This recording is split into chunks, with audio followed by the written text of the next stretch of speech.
In this video, we will go through the process of entering cable tension adjustments records. Since adjustments can happen multiple times per day, we will be using operator checklist to record results. Click on Work and then click on Operator Checklist. Specify the line that has been inspected. Click on the Lookup button and then click on Run. Double-click on the record to be used. In this example, we will use Hide Line. Specify the task plan.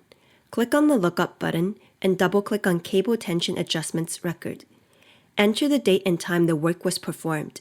If you would like to use the current date and time, click on the field and then hit Space key. If you would like to select a date and time that is not current, click on the Calendar button and specify the correct date and time.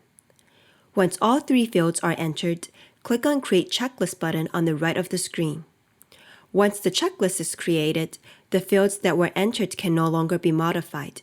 If incorrect information is recorded, click on Move to Cancel to void the record and start over. Enter tension reading before adjustment, slat position before adjustment, feet taken up during adjustment, tension reading after adjustment, slat position after adjustment in the result column.